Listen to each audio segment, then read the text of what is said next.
Magandang araw mga kamao at welcome back sa ating channel. Ayan po ang kataga na binabanggit ko, no, mga kamao. Dahil tayo po ay magbabago ng channel.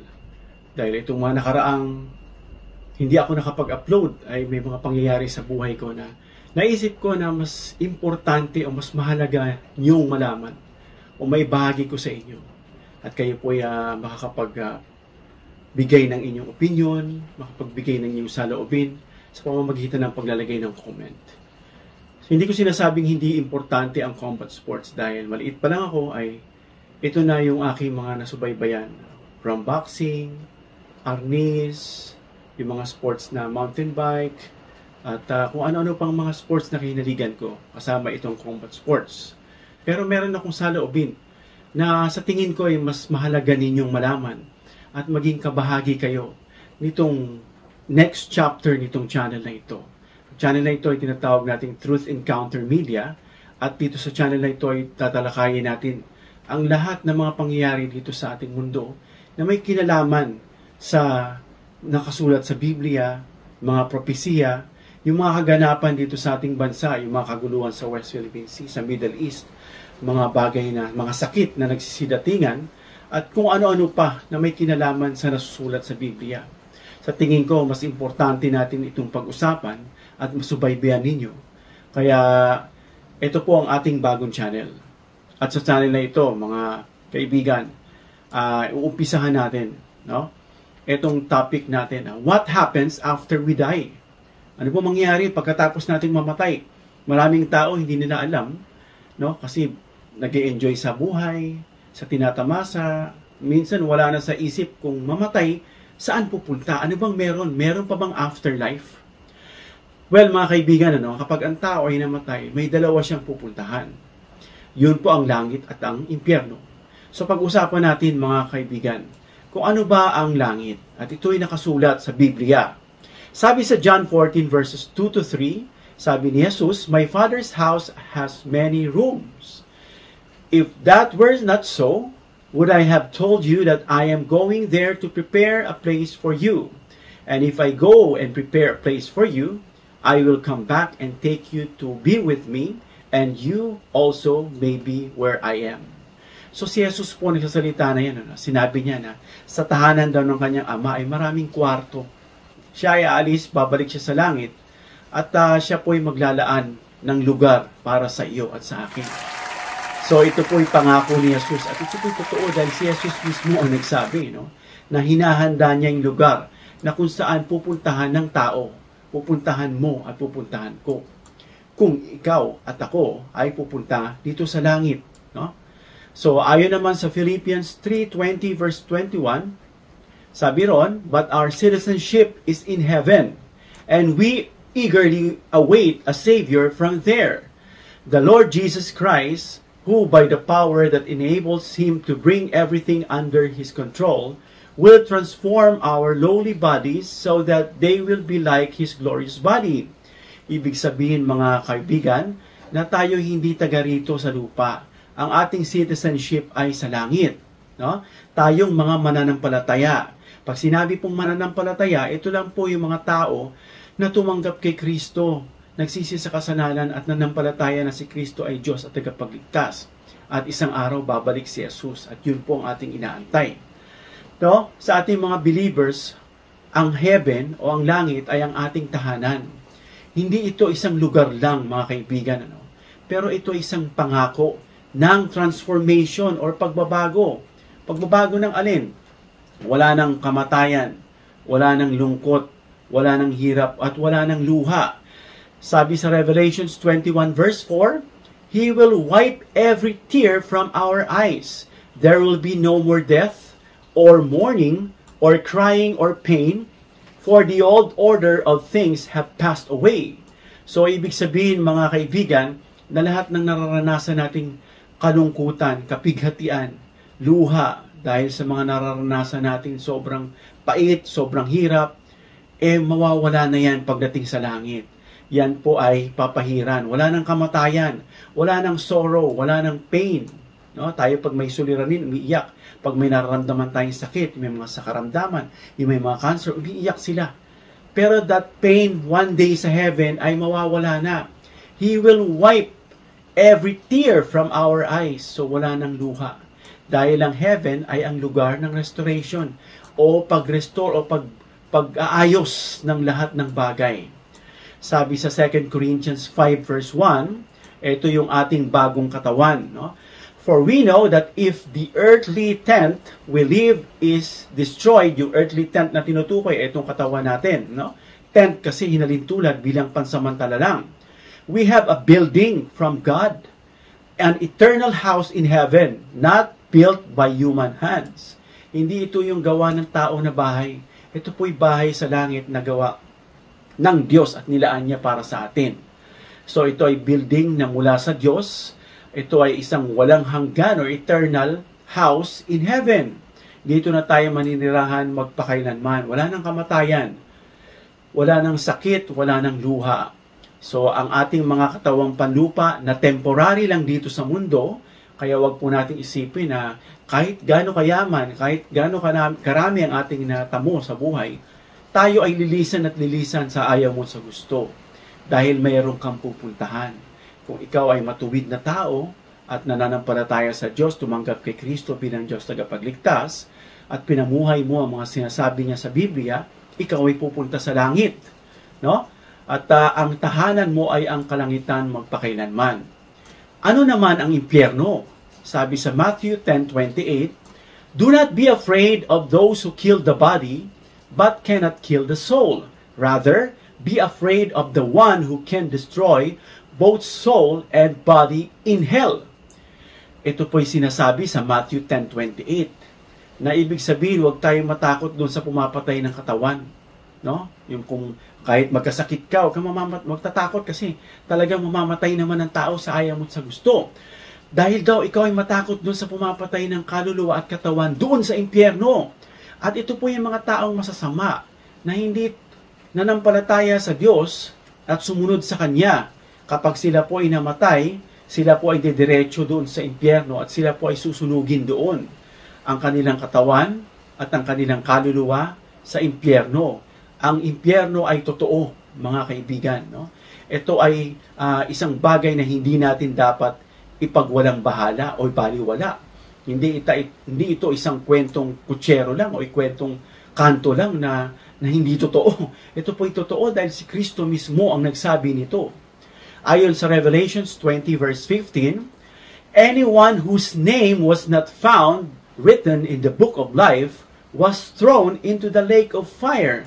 Ito po mga kababayan ay mahigpit na babala na kapag ang pangalan mo raw at ikaw ay namatay halimbawa at nandun ka na sa harapan ng Diyos sa kanyang paghukom at kapag binuksan na yung aklat at walang yung pangalan doon, ikaw ay itatapon doon sa lake of fire o kadagat-dagatan ng apoy.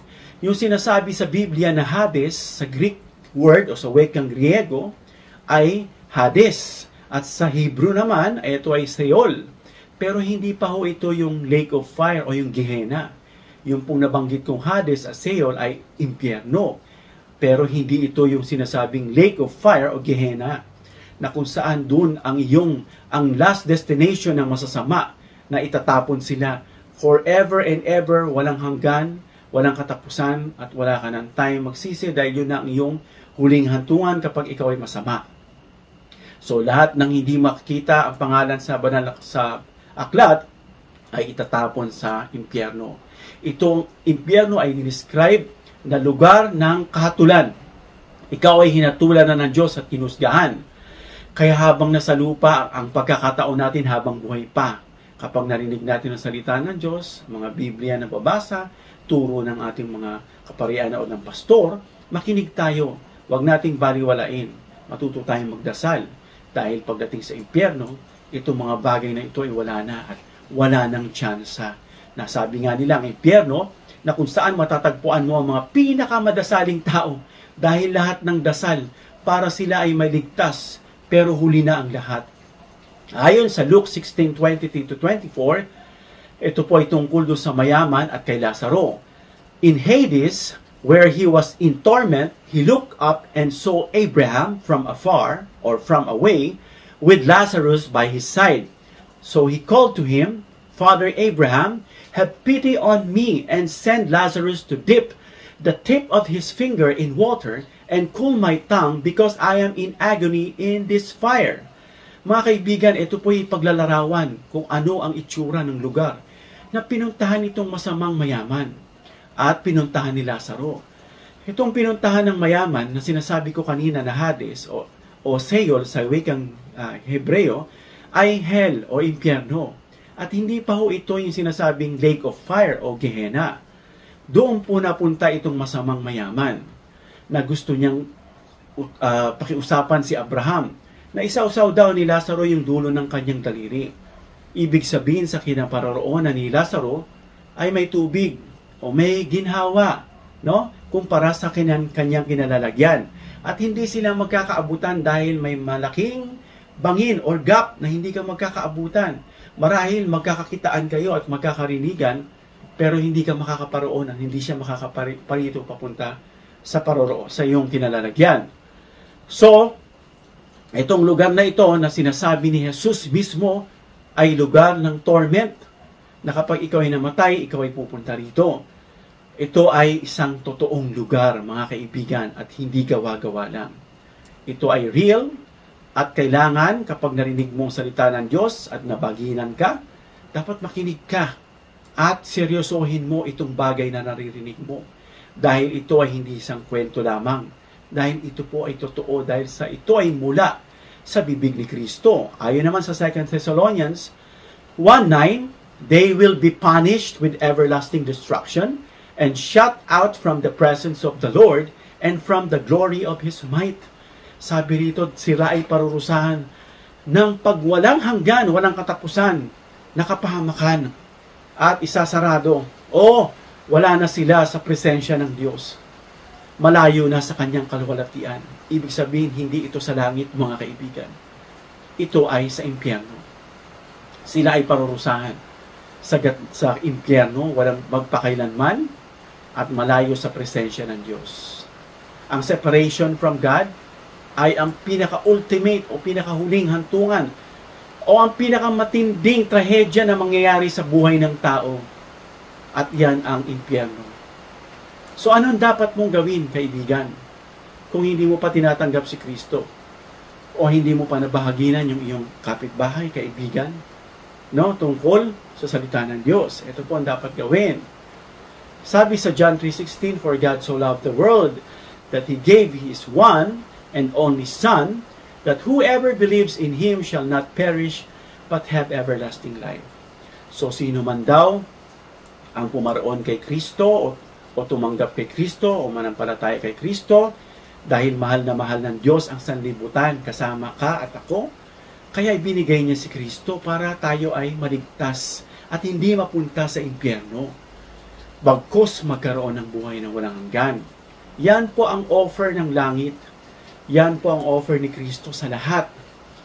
Pero ito lang ay mapupunta sa tatanggap at mananampalataya sa Kanya at isa sa pamuhayang kautusan o ang sinasabi sa Biblia.